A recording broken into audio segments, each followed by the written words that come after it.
This program is for discussion purpose only. Business Plus TV or any of our anchor does not bear any responsibility or liability towards the content.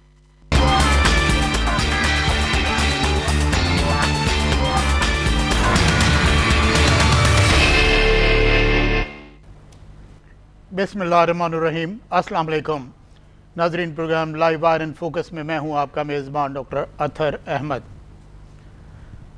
किसी भी कौम की तरक्की के लिए दो चीज़ों की बुनियादी ज़रूरत हमेशा रहती है। अक़वाम आलम में कुर्रा अर्ज़ के किसी हिस्से पर अगर इंसान को और इंसानियत को तरक्की देनी है तो दो चीज़ों की रिक्वायरमेंट बुनियादी शय है। इन दो चीज़ों में तालीम और सेहत। जो कौम तालीम याफ्ता नहीं होती आगे नहीं बढ़ सकती, जो कौम सेहतयाब नहीं है आगे नहीं बढ़ सकती। लिहाजा न सिर्फ हमको बल्कि अक़वाम आलम में हर जगह इस बात की शदीद ज़रूरत है कि कौम को सेहतमंद रखा जाए, कौम को बीमारियों से महफूज रखा जाए, कौम को ज़ेवर तालीम से आरास्ता किया जाए। तो ज़ेवर तालीम से आरास्ता करने पर हम गुफ्तगू करेंगे आगे किसी प्रोग्राम में। आज हम मौजू हमारा है फार्मास्यूटिकल इंडस्ट्री इन पाकिस्तान ने पाकिस्तानियों की सेहत आम्मा के बारे में।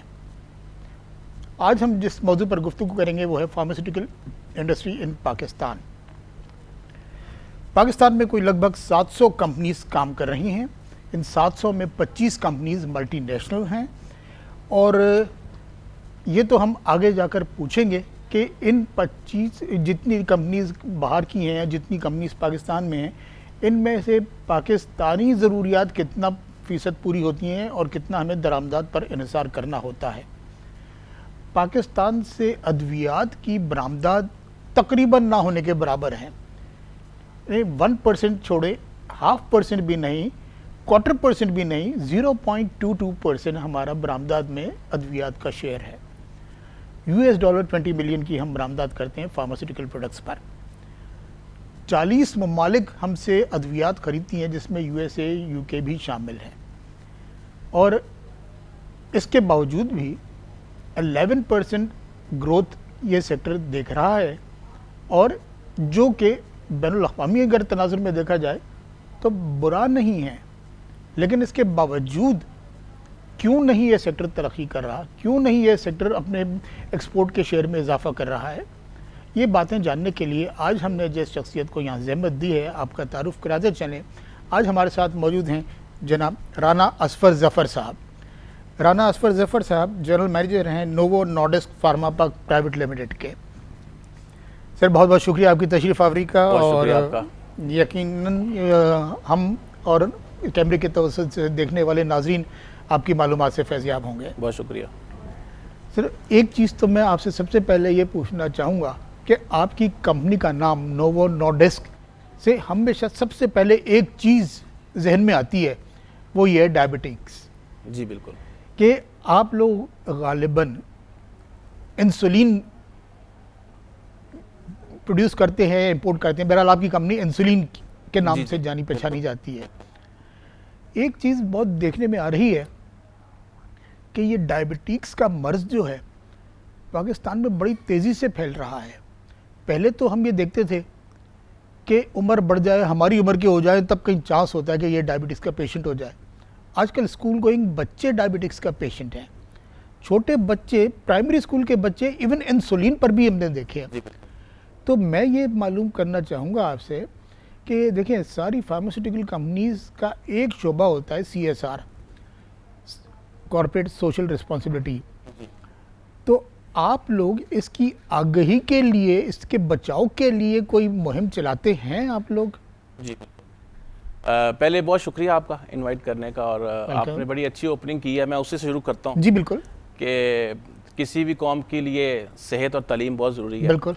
और सेहत के लिए ख़ास तौर पे अद्वियात एक सेक्टर है, लेकिन उसके साथ साथ हस्पताल, डॉक्टर्स, नर्सेज, फार्मासिस्ट, ये बेतहाशा सेक्टर है। पाकिस्तान अनफॉर्चुनेटली ऐसे मुल्कों में है जहाँ पे दवाई ख़रीदनी पड़ती है हर मरीज़ को। अच्छा, आप भी बाहर रह चुके हैं। दुनिया में ज़्यादातर जो मुल्क हैं चंद एक को छोड़ के वहाँ पे जो सेहत है स्टेट रिस्पॉन्सिबिलिटी होती है, या तो स्टेट उनको फ्री ऑफ कॉस्ट प्रोवाइड करती है या उसको सब्सिडाइज करती है। अच्छा, तो पाकिस्तान में मेजॉरिटी मोर देन 90-95% अगर आप बीमार होते हैं तो आप डॉक्टर से नुस्खा लेते हैं और जाके अपनी दवाई खरीदते हैं जी, खुद खरीदते हैं। जबकि बाहर के मुल्कों में ऐसा नहीं होता, आप बाहर जाते हैं आपको दवाई मुफ्त मिलती है और मशवरा भी मुफ्त मिलता है जी। तो ये एक बहुत बड़ा सेगमेंट है जिसको गवर्नमेंट को देखना चाहिए और गवर्नमेंट उस पर काम भी कर रही है। मुख्तलिफ प्रोविंसेस में मुख्तलिफ लेवल पे काम हो रहा है कोशिश की जा रही है कि इसको ज़्यादा स्ट्रीमलाइन किया जाए, लोगों को बेहतर से बेहतर सहूलत फराहम की जाए सेहत की।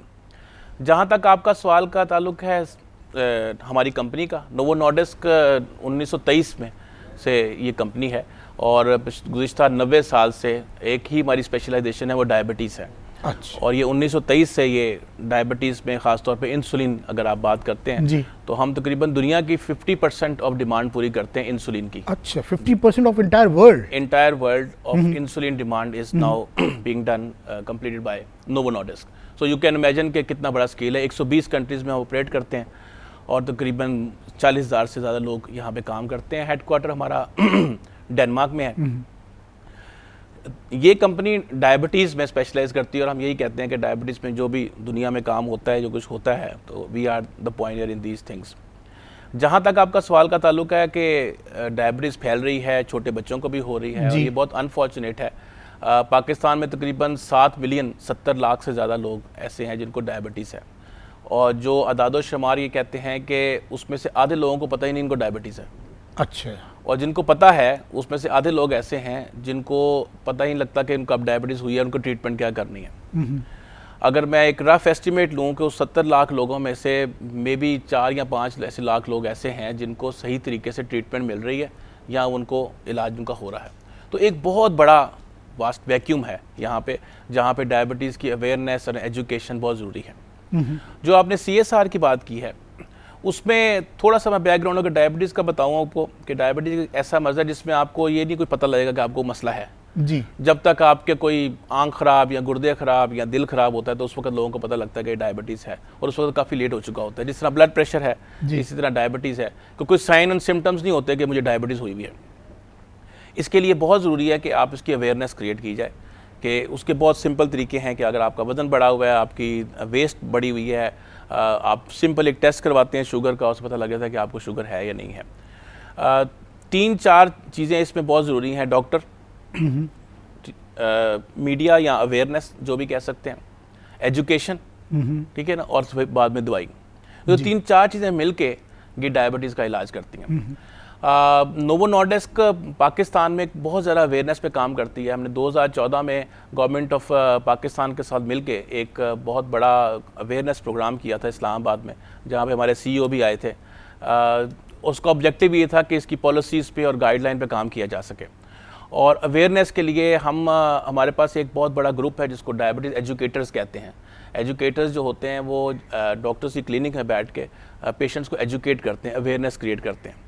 इसके अलावा हमारा जो बेतहाशा मटेरियल प्रोड्यूस करते हैं जो कि पम्फलेट्स होते हैं जिसमें डायबिटीज़ के मतलब होते हैं। और most recently government of Pakistan ने हमारा जो एजुकेशनल मटेरियल था उस पर उन्होंने एंडोर्स किया है और जो हज मिशन गया है, इस वक्त हज में लोग गए हैं, तमाम लोगों को नोवो नॉर्डिस्क और गवर्नमेंट ऑफ पाकिस्तान की तरफ से मटेरियल मिला है। तो ये कुछ काविशें हैं जो कि नोवो नॉर्डिस्क कर रही है। इसके अलावा जितने भी डॉक्टर्स हजरात हैं उनकी एजुकेशन पे हम बहुत ज़्यादा काम करते हैं ताकि उनको डायबिटीज़ का पता लगे, डायबिटीज़ को ट्रीटमेंट से कैसे करना है, नई से नई मेडिसिन कैसे करनी है, नई से नई रिसर्च हो रही है, उसके मतलब हम उनको करते हैं। तो all in all Novo Nordisk is in the forefront of fighting against diabetes. We call it the fight against diabetes. और अगर आप मेरा लोगो देखें कंपनी का तो उसमें एक चीज़ लिखी हुई है, चेंजिंग डायबिटीज़। अच्छा। तो हम अपना कार्ड जो कैरी करते हैं उसमें ये कहते हैं changing diabetes, our mission is to fight and eradicate diabetes.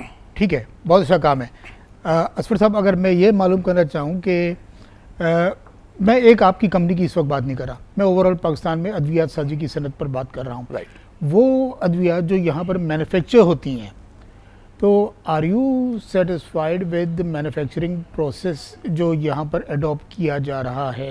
यानी एक आपकी टर्मिनोलॉजी में कहते हैं GMP, गुड मैन्युफैक्चरिंग प्रोसेस। तो क्या जितनी अद्वियात यहाँ पर बनती हैं तो उसमें ये GMP यानी गुड मैन्युफैक्चरिंग प्रैक्टिस अडॉप्ट की जाती है? डेफिनेटली यहाँ पे जिस तरह बाकी इंडस्ट्री है, यहाँ पे बहुत अच्छी इंडस्ट्रीज़ भी हैं, बहुत कंप्लाइंट और GMP कंप्लाइंट इंडस्ट्रीज़ भी हैं, और मे बी ऐसी इंडस्ट्रीज़ भी हैं जिनको थोड़ी सी इंप्रूवमेंट की ज़रूरत है, अपने आप को बेहतर करने की ज़रूरत है। ये सरमाए पे डिपेंड करता है, ये इंडस्ट्री पे डिपेंड करता है कि वो कितना अपने आप को बेहतर लेके जाती है। जिस तरह बाकी इंडस्ट्रीज़ होती हैं, फार्मास्यूटिकल इंडस्ट्री में जो लोकल इंडस्ट्री है, इसमें बहुत बहुत अच्छी कंपनीज़ हैं, बहुत हाई क्वालिटी मेडिसिन प्रोड्यूस करती हैं, और उनके मार्केट शेयर भी माशाल्लाह अगर टॉप 10 कंपनीज़ देखेंगे तो उसमें 5 से ज़्यादा लोकल कंपनीज़ हैं और मे बी 5 मल्टीनेशनल कंपनी हैं। और अगर आप तकरीबन जो पाकिस्तान की 10 बड़ी टॉप 10 कंपनीज़ हैं, वो पूरे पाकिस्तान की फार्मास्यूटिकल का 80% अच्छा वही कर रही हैं। तो जो आपकी टॉप 4 या 5 लोकल कंपनीज़ हैं, उनके पास भी लोकल का तकरीबन 80% मार्केट शेयर है। इसका मतलब है जो अच्छी कंपनीज़ हैं वो बहुत अच्छा काम कर रही हैं, बहुत अच्छी चल रही हैं, अच्छी मेडिसिन प्रोड्यूस कर रही हैं। साथ साथ मल्टीनेशनल कंपनी जो हैं वो तो हैं ही, एक उनका एक रिसर्च बेस होता है, रिसर्च नए मॉलिक्यूल प्रोड्यूस करती हैं, वो भी यहाँ पे ऑपरेट कर रही हैं। अच्छा सर, ये की चीज़ स्टैटिस्टिकल काफ़ी नौयत का सवाल है ये कि वर्ल्ड वाइड और पाकिस्तान, एक चीज़ होती है कि एवरेज स्पेंडिंग पर कैपिटा, तो वर्ल्ड ओवर क्या है और पाकिस्तान में क्या है? हमारी बहुत कम है GDP पर कैपिटा जो हम स्पेंड करते हैं pharmaceutical products in the pharmaceutical industry. नहीं, हम जो गवर्नमेंट हेल्थ बजट देती है, 2.5% of GDP goes to the health. उस हेल्थ में मेजर स्पेंडिंग अगर आपको बताई जाए कि उसमें 70-80% तो हॉस्पिटल्स होते हैं, हॉस्पिटल्स, डॉक्टर्स, नर्सेज, ये स्पेंडिंग होती है। मेडिसिन पे स्पेंडिंग तो बहुत कम होती है। अच्छा, जिस तरह मैंने आपको शुरू में कहा है कि यहाँ पे मरीज दवाई खुद खरीदता है, 95% मरीज दवाई खुद खरीदता है। तो आपका जो 5% है वो गवर्नमेंट ज़्यादातर एमरजेंसीज में, जो टर्शरी केयर हॉस्पिटल्स हैं, वहाँ पे मेडिसिन भी लगाती है, लेकिन हेल्थ सेक्टर का मेजॉरिटी ऑफ द बजट जो है वो हॉस्पिटल्स में, डॉक्टर्स में, लेबॉर्ट्रीज में, इन चीज़ों में जाता है। सर, पाकिस्तानी फार्मास्यूटिकल इंडस्ट्री को अगर आप वर्ल्ड वाइड फार्मास्यूटिकल इंडस्ट्री से कंपेयर करें तो कहाँ देखते हैं ये? लोकल की अगर बात करेंगे तो अभी हम बहुत पीछे हैं। अच्छा, अगर आप थोड़ा सा, ये मैं लोकल की ही बात कर रहा हूँ, लोकल की बात करेंगे तो हमें बहुत पीछे हैं। लोकल बहुत आगे जा सकती हैं, हमारे पास बहुत अच्छी कंपनी है, बहुत ज़्यादा टैलेंट अवेलेबल है पाकिस्तान में। Just to give you an example, Bangladesh में इस वक्त 3 प्लांट या 4 प्लांट ऐसे जो FDA अप्रूव्ड हैं। अच्छा, पाकिस्तान में एक भी नहीं है। अच्छा, इंडिया में मेरा ख्याल है 10 से ज़्यादा, मुझे बस एग्जैक्ट नंबर नहीं है, 10 या 12 FDA अप्रूव्ड प्लांट्स हैं। FDA अप्रूव्ड का मतलब है कि आप अपनी मेडिसिन दुनिया में कहीं भी दे सकते हैं, FDA के अप्रूव्ड प्लांट्स होते हैं। पाकिस्तान में एक भी नहीं है। तो यहाँ पे बहुत बड़ी गुंजाइश है।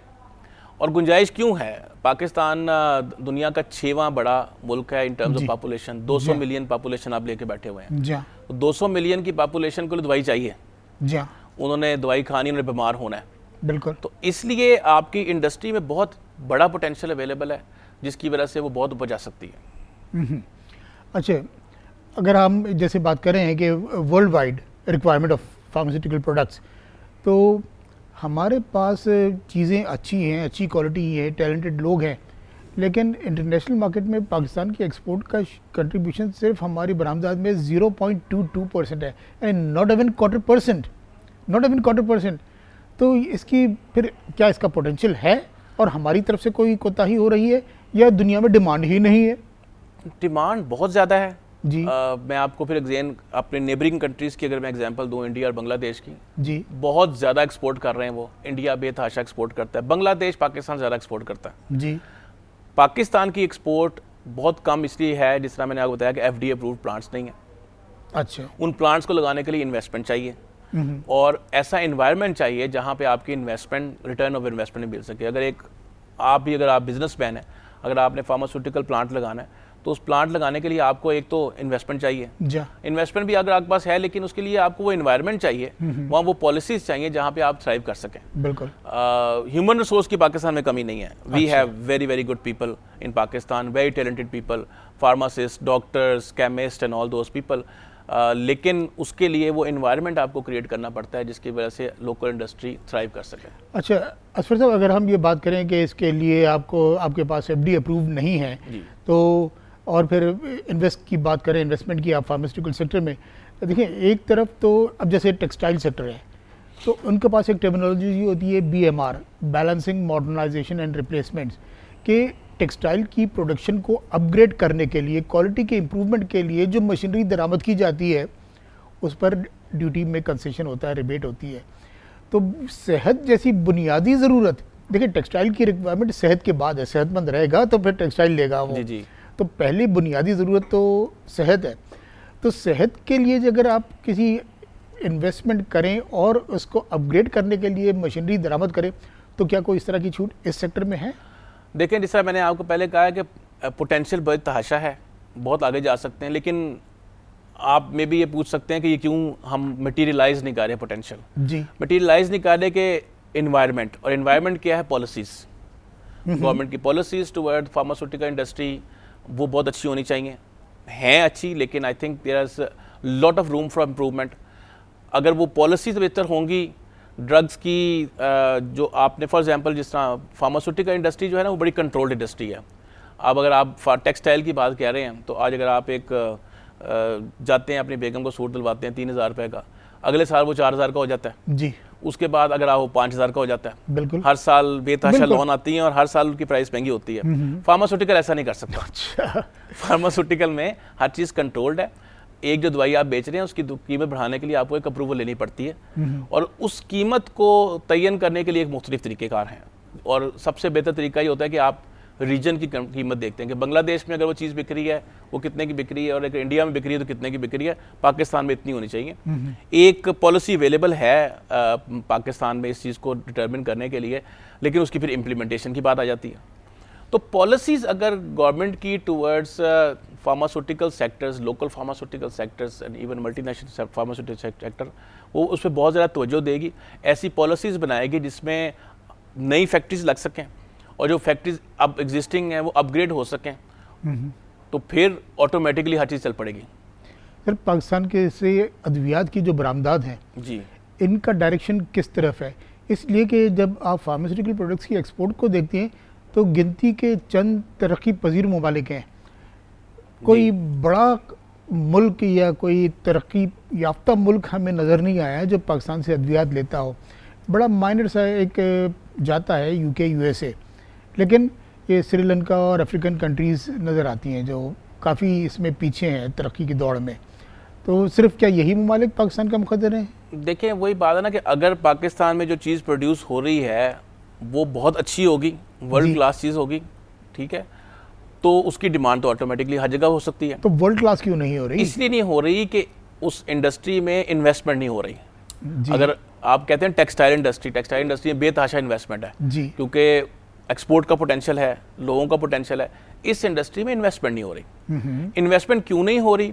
क्योंकि जो आपकी पॉलिसीज़ हैं वो उसको फेवर नहीं कर रही।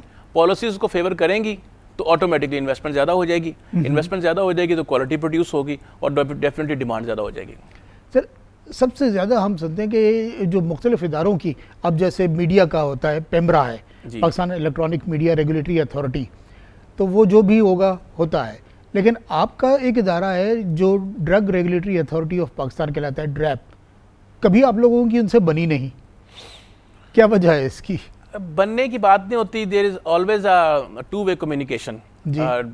एक बहुत अच्छा जो काम हुआ था कि ये जो रेगुलेटरी अथॉरिटीज़ होती हैं, this is a very good concept, conceptually they are very good. PEMRA, NEPRA और ये जितने भी ऑयल कंट्रोल है, जिस तरह मीडिया कंट्रोल है, they are supposed to be autonomous, ठीक है ना, इनके डिसीजन खुद करें।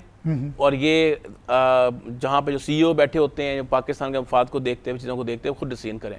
Unfortunately, they are stuck between the two. They are not fully authorized to make the decision, and then they are between the ministries and between the people, and they are in between. That creates a bit issue because they want to make people happy. They also want to make the government happy, and that is why these people cannot strive. मतलब वो ऐसे काम नहीं कर सकते और बहुत जल्दी काम नहीं कर सकते जो करने चाहिए। ड्रैब के साथ हमारी बिल्कुल बनती है। Drab is quite supportive.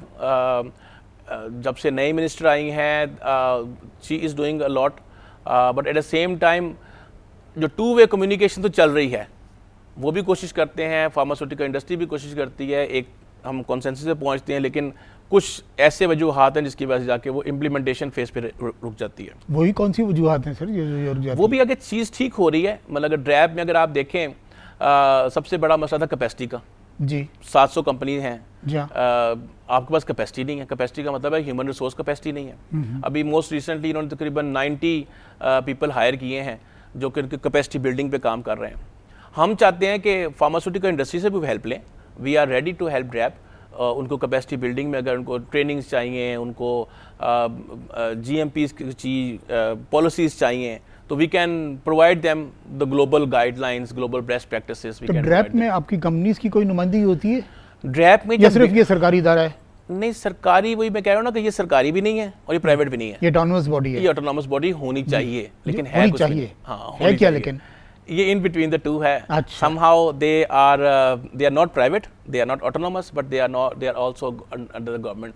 For example, the decision जो कोई लेते हैं या जो पॉलिसी मेकिंग करते हैं, this has to be vetted by the Ministry of Health. तो मिनिस्ट्री ऑफ हेल्थ के बाद वो प्राइम मिनिस्टर जाती है और फिर वो जब अप्रूव होती है then it goes, which is again we don't say कि this is not right thing to do, but thing is that it speed होनी चाहिए, चीज़ों में काम होने चाहिए। सर ड्रैप ने रिसेंटली 8% जो है वो कीमतें बढ़ाने की इजाज़त दी है जी, लेकिन उसके बाद भी कंसर्न ये है कि कीमतें बढ़ाने की इजाज़त नहीं है, डिस्पाइट ऑफ द फैक्ट कि रॉ मटेरियल, एक तो एक हमारी करेंसी फ्लक्चुएशन की वजह से रॉ मटेरियल महंगा हो गया है जी, राइट, कि अब ये आलमी मंडी में अगर देखा जाए तो तेल की कीमतों की वजह से काफ़ी सारे किसी को फ़ायदा हुआ, ब्लेसिंग्स एंड डिस्गाइज वाली बात है जी, ये। जी। तो अब चूँकि रेट, करेंसी रेट की वजह से हमारे रॉ मटेरियल काफ़ी महंगी हो गई, तो आप लोगों की तरफ से ये ख्वाहिश का इजहार किया गया है कि अकॉर्डिंगली कीमत बढ़ाने की इजाज़त दी जाए, जो कि नहीं मिली। पहले तो थोड़ा सा मैं क्लियर कर दूँ, 8% नहीं बढ़ी कीमतें, 1.43% एग्जैक्टली अगर मैं आपको कहूँ कि जो मिनिस्ट्री का फार्मूला है 50% ऑफ CPI जी, और CPI consumer price index consumer price index तकरीबन 4%, 4.5% था, तो 1.43% प्राइस की इंक्रीज़ की इजाज़त दी गई है इंडस्ट्री को। बहुत अच्छी चीज़ है, वी आर थैंकफुल कि ये पॉलिसी इम्प्लीमेंट हो रही है, लेकिन अगर आप ये देखें कितने 12 से 15 साल बाद आपको प्राइस इंक्रीज़ मिल रही है। चलो ठीक है, मैं इसको कंटिन्यू करता हूँ। यहाँ वक्त हुआ एक मुख्तसर से ब्रेक का। नाज़रीन, आप सुन रहे हैं राना असफर जफ़र साहब की बातचीत फार्मास्यूटिकल इंडस्ट्री के बारे में। हम अपनी गुफ्तगू का सिलसिला जारी रखेंगे। यहाँ लेते हैं एक मुख्तसर सा ब्रेक।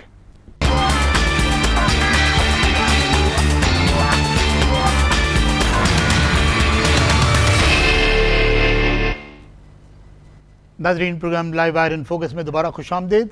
हम अपनी गुफ्तगू का सिलसिला जनाब असफर जफ़र साहब से जारी रखते हैं। राना साहब, आप ब्रेक पर जाने से पहले कुछ फरमा रहे थे कि आपको जो 8% प्राइस इंक्रीज़ की इजाज़त दी है, आप कुछ डिसएग्री कर रहे थे इससे। एग्जैक्टली मैं पहले ये बताया था कि ये 8% नहीं है, ये 1.43% है, जो कि कंज्यूमर प्राइस इंडेक्स का 50% है। जो last policy, drug pricing policy आई थी, उसमें ये चीज़ डिसाइड हुई थी and government is kind enough कि उन्होंने ये प्राइस इंक्रीज़ की है। लेकिन जिस तरह मैंने बताया कि तकरीबन 12 साल बाद ये चीज़ आई है, इट इज़ नॉट इनफ।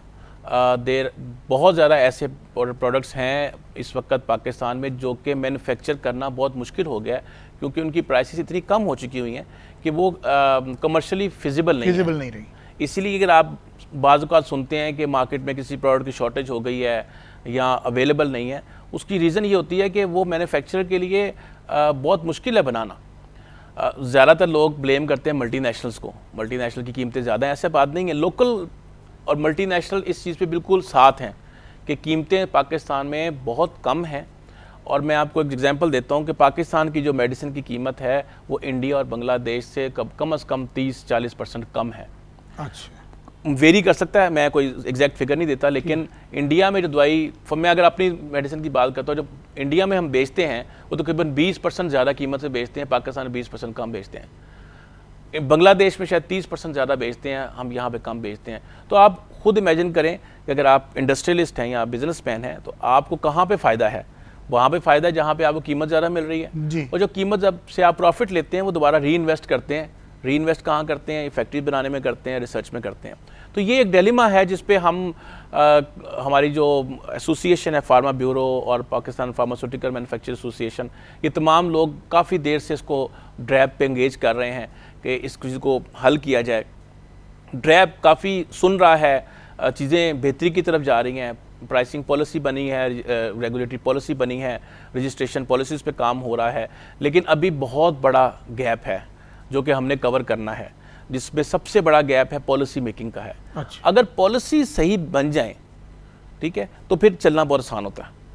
जिस तरह कॉन्स्टिट्यूशन से, अगर आपका कॉन्स्टिट्यूशन बना हुआ तैयार है तो आपका काम चल रहा है, काम चलता रहेगा। तो पॉलिसीज अगर सही बन गई तो ऑटोमेटिकली चीज़ें सही होनी शुरू हो जाएंगी। राना साहब, बजट 2016-17 इसमें कुछ फार्मास्यूटिकल का तस्करा हुआ ज़रूर है, आप लोग मुतमईन हैं, आपका सेक्टर इससे मुतमईन है? अगेन इट्स नॉट ये स्पेसिफिक फार्मास्यूटिकल के लिए नहीं होता, बजट में जब भी चीज़ होती है तो हेल्थ सेक्टर की बात होती है। हेल्थ सेक्टर में अगेन जिस तरह मैंने कहा है कि पाकिस्तान में हेल्थ सेक्टर पे इन्वेस्टमेंट बहुत ज़रूरी है। आपने शुरू में जो बात कही थी, एक सेहतमंद कौम के लिए और तालीम और सेहत दोनों ज़रूरी हैं। बिल्कुल। अगर आपने सेहतमंद कौम प्रोड्यूस करनी है तो उसके सेहत का ख्याल करें। हेल्थ सेक्टर में इन्वेस्टमेंट गवर्नमेंट कर सकती है, बहुत ज़्यादा कर सकती है। बहुत अच्छी बात है कि कम्युनिकेशन पे इन्वेस्टमेंट हो रही है, रोड नेटवर्क पे इन्वेस्टमेंट हो रही है, बाकी चीज़ों पे इन्वेस्टमेंट हो रही है, लेकिन अगर हेल्थ पे भी आप उतनी ही इन्वेस्टमेंट करें, उतना ही फोकस करें, नए हॉस्पिटल्स बनाए जाएं, ठीक है, लोगों को मेडिसिन फ्री ऑफ कॉस्ट दी जाए, तो ये बहुत आगे जा सकता है। और ऑटोमेटिकली जब आपकी कंजम्पशन पर बढ़ेगी तो इंडस्ट्री भी बेहतर होगी। सर, अभी एक चीज़ के बारे में फार्मास्यूटिकल कंपनी के बारे में बड़ा कहा जाता है कि क्या एवरेज प्रमोशनल एक्टिविटीज़ पर कितने परसेंटेज आप लोग खर्च करते हैं? प्रमोशनल एक्टिविटीज़ मुख्तलिफ तरह की होती हैं और ज़्यादातर प्रमोशनल एक्टिविटीज़ हमारी कंपनीज की कोशिश होती है कि हम एजुकेशन पे काम करते हैं। फॉर एग्जांपल, हमारी जो प्रमोशनल एक्टिविटी में एक मेजर फैक्टर है, जिस तरह मैंने आपसे जिक्र किया है, डायबिटीज़ एजुकेटर्स का। तकरीबन 100 के करीब डायबिटीज़ एजुकेटर हमने रखे हुए, जो कि फ्री ऑफ कॉस्ट जाके मुख्तलिफ हॉस्पिटल्स में, मुख्तलिफ डॉक्टर्स के क्लिनिक पे जाके एजुकेट करते हैं। इसके अलावा डॉक्टर्स की एजुकेशन के लिए बहुत ज़्यादा प्रोग्राम किए जाते हैं। परसेंटेज कोई स्पेसिफिक नहीं होती, हर कंपनी की डिफरेंट होती है, 5%, 7% से रेंज करके उसके ऊपर भी जाती है, लेकिन ये डिपेंड करता है कि उस कंपनी ने किस जगह पे कहाँ पे इन्वेस्टमेंट करनी है। सर, एक जो बड़ा चुपता हुआ सवाल है वो ये कि to maintain transparency in price costing, right, costing पर अगर हम करें तो एक चीज़ पर हमेशा आप लोग डिवाइडेड नज़र आते हैं कि कॉस्ट ऑडिट को आप लोग कंपलसरी, कोई कहता है कि करना चाहिए, कोई कहता है नहीं करना चाहिए, ताकि एक सही तरीके से तयन हो जाए। कंपटीशन कमीशन ऑफ पाकिस्तान कहता है कि ये लाजमी होना चाहिए कॉस्ट ऑडिट। आप लोगों का सेक्टर इसमें डिवाइडेड है? नहीं, कोई डिवीजन नहीं है, बिल्कुल कॉस्ट ऑडिट किया जाए, देखा जाए कि इस वक्त फार्मास्यूटिकल सेक्टर की कॉस्टिंग क्या है। और सबसे बेहतर तरीका जो इसमें है वो ये है कि आप जो रीजनल प्राइसेस हैं जी, जो आपके इर्द गिर्द मुल्क हैं उनको देख लें। तो ये एक सबसे दुनिया में यही तरीका इस्तेमाल होता है। अगर यूरोप चले जाएं, बाकी जगह चले जाएं, they look for the regional prices. एक बकेट है, बना लें कंट्रीज़ की, जिसमें इंडिया, बांग्लादेश और हमारी तरह की इकॉनमी की कंट्रीज़ हैं। वहाँ पे मेडिसिन की प्राइस देख लें कि यहाँ पे मेडिसिन की प्राइस क्या है और पाकिस्तान में देख लें, तो आपको बहुत अच्छी तरह अंदाज़ा हो जाएगा। आजकल इंटरनेट का दौर है, आप गूगल कर लें, किसी बंदे को जाकर देख लें, एक हमारी दवाई का नाम लिखें कि इसकी प्राइस इंडिया में क्या है, इसकी प्राइस पाकिस्तान में क्या है, इसकी प्राइस बांग्लादेश में क्या है, आपको आइडिया हो जाएगा। कोई चीज़ ढकी छुपी तो है ही नहीं आजकल, हर चीज़ ओपन है। तो हम तो यही कह रहे हैं कि हमारी प्राइसेस पाकिस्तान में, we are serving the nation by providing them the best quality medicines, best quality services at the lowest possible cost. जो कॉस्ट यहाँ पे दी जा रही है, जिस कॉस्ट पे मेडिसिन ले रहा है पेशेंट, वो आपके नेबरिंग कंट्रीज़ इंडिया और बांग्लादेश से कम है। अच्छा। जबकि इकोनॉमी वाइज वो हमसे हमारी बराबर हैं नेशंस। तो आपका जो हमारा पेशेंट्स है वो तो बहुत बेहतर है, क्योंकि उसको वो मेडिसिन कम प्राइस में मिल रही है। लेकिन उस कम प्राइस का जो कॉस्ट बियर करनी पड़ रही है, वो ये इंडस्ट्री को कॉस्ट बियर करनी पड़ रही है, क्योंकि वो इंडस्ट्री क्या करती है, अगर प्राइस कम है तो आप फैक्ट्रियाँ नहीं लगाएंगे, उस पर मजीद इन्वेस्टमेंट नहीं करेंगे, नई दवाइयाँ नहीं आएंगी। आप ये समझते हैं कि कीमतों को बढ़ाने का जो डिमांड है फार्मास्यूटिकल इंडस्ट्री का, वो उससे नए सरमायाकारी में इजाफा होगा? नए सरमायाकारी में, साथ इस सरमायाकारी जो हुई है उसको रोकने में।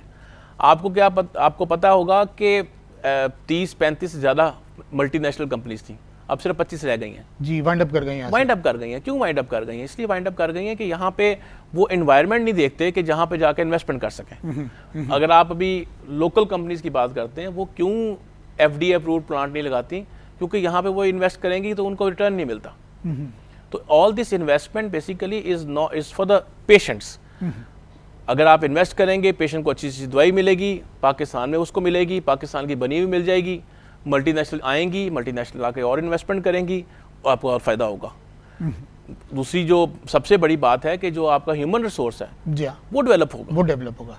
अच्छा राना साहब, अगर मैं एक बात करूं इसमें कि फार्मास्यूटिकल कंपनी का एक बड़ा देरीना मुतालबा भी है, एक देरीना मसला भी है कि इनडायरेक्ट वो जो आपको चीज़ें फैसिलिटेट करती हैं कि FBR को आप लोग कन्विंस करने में कामयाब नहीं हुए कि सेल्स टैक्स जो है आपके साथ लगता है वो पास डाउन करने की आपको इजाज़त नहीं है। आपसे टैक्स लिया जाता है लेकिन आपको इस बात की इजाज़त नहीं है कि उसे बाफिकेट करके पर यूनिट भी कस्टमर से वसूल किया जाए। देखिए टैक्स का बड़ा, और इसके साथ साथ सॉरी मैं इसमें एक और भी चीज़ इजाफा करूँगा कि यहाँ तक कि पैकेजिंग मटीरियल पर भी टैक्स है, वो भी आप लोगों को देना पड़ता है। Packaging material is separate from pharmaceutical product. आपकी बात सही है। देखें टैक्सेशन का एक सिंपल रूल है, गवर्नमेंट टैक्स लेती है on profit on the sales and this is the right of the government. वो होता है, इसी तरह सारी दुनिया में चलता है। कुछ इंडस्ट्रीज़ में अगर आप टैक्स कम करते हैं या टैक्स छूट देते हैं तो ऑटोमेटिकली आवाम को फ़ायदा होता है। फॉर एग्जांपल अगर फार्मास्यूटिकल इंडस्ट्री में टैक्स कम कर देंगे तो डेफिनेटली उसकी प्राइसिंग में आपको बेनिफिट मिल जाएगा। टैक्स अगर आप लोकल मशीनरी पे कम कर देंगे, आप लोकल कंस्ट्रक्शन पे कम कर देंगे, फार्मास्यूटिकल प्लांट्स पे कम कर देंगे तो ज़्यादा प्लांट लगने लग पड़ेंगे। ये आप सुनते हैं ना, टैक्स फ्री जोन बना दिया। जी हाँ, टैक्स फ्री जोन। तो अगर गवर्नमेंट दोनों तरीके से दे सकती है, ये गवर्नमेंट सपोर्ट कर देती है इन शेप ऑफ टैक्स या गवर्नमेंट सब्सिडाइज कर देती है, तो अल्टीमेटली बेनिफिट पेशेंट्स का होता है। तो इन दोनों चीज़ों में से किसी एक चीज़ पे या तो सब्सिडाइज की सूरत में या गवर्नमेंट की और दूसरे शेप में मदद कोई हासिल हुई है मशीनरी इंपोर्ट करने में फार्मास्यूटिकल इंडस्ट्री की? मैं क्योंकि हम इंपोर्ट करते हैं, हमारी फैक्ट्री नहीं है, लेकिन मैं तो ओवरऑल पाकिस्तान की बात कर रहा हूँ। ओवरऑल पाकिस्तान में आई डोंट नो कि इसको, इस सेक्टर को इतना ज़्यादा टैक्स का रिबेट हासिल है या नहीं है जिसकी वजह से नए प्लांट्स और नई चीज़ें लग सकें।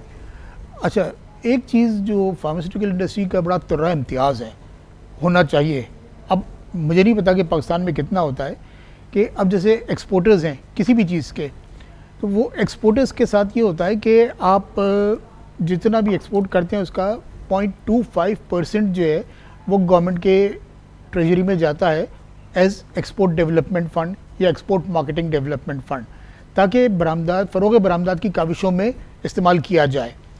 तो इसी तरह से आपके ग्रॉस प्रॉफिट का 1%, देखिए एक्सपोर्टर से तो 0.25% लिया जाता है, आपके ग्रॉस प्रॉफिट से 1% गवर्नमेंट ट्रेजरी लेती है ताकि रिसर्च एंड डेवलपमेंट पे खर्च करें।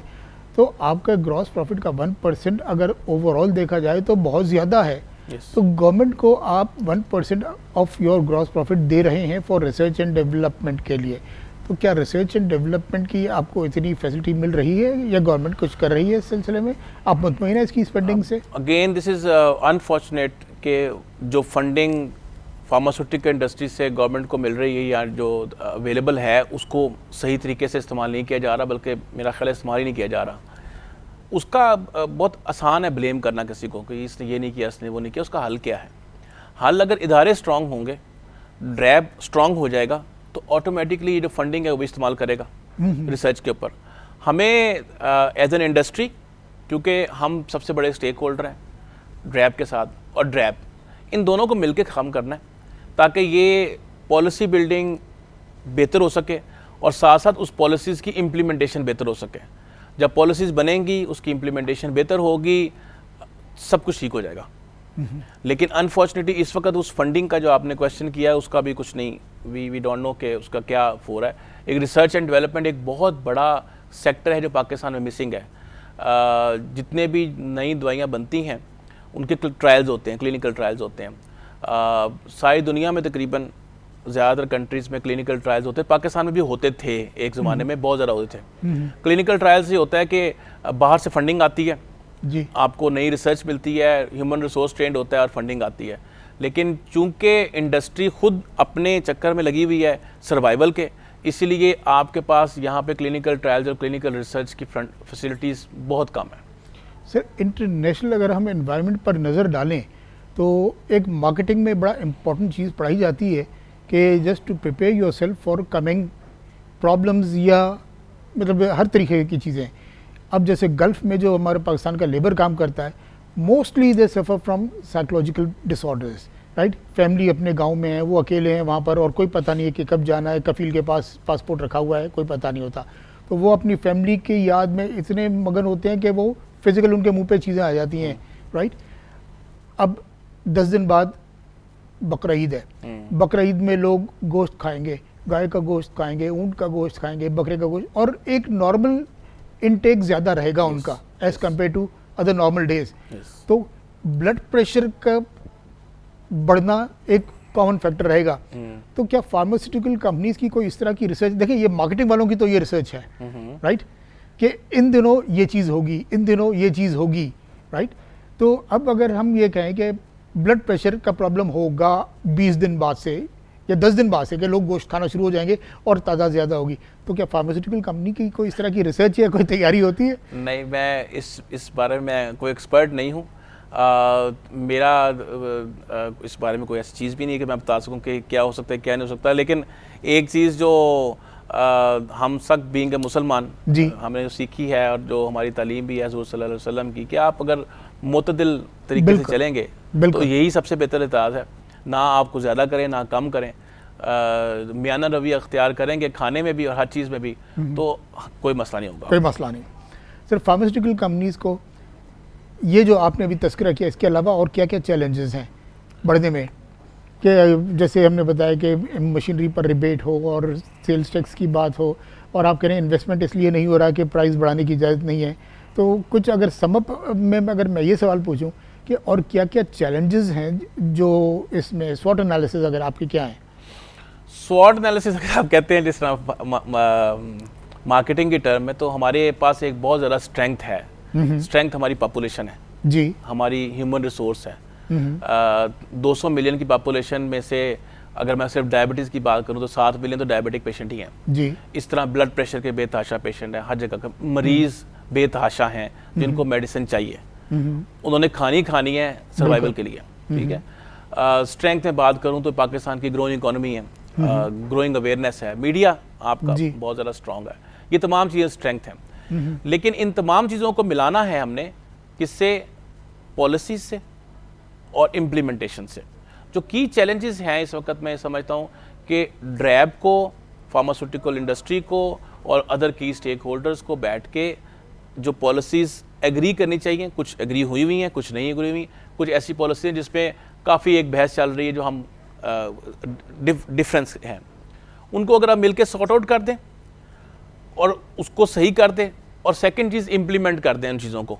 स्पीड ऑफ इम्प्लीमेंटेशन बहुत ज़रूरी है, बहुत ज़रूरी है। अब फॉर एग्जांपल मीटिंग्स हो जाती हैं, मीटिंग के मिनट्स साल नहीं आते हैं, अच्छा ठीक है।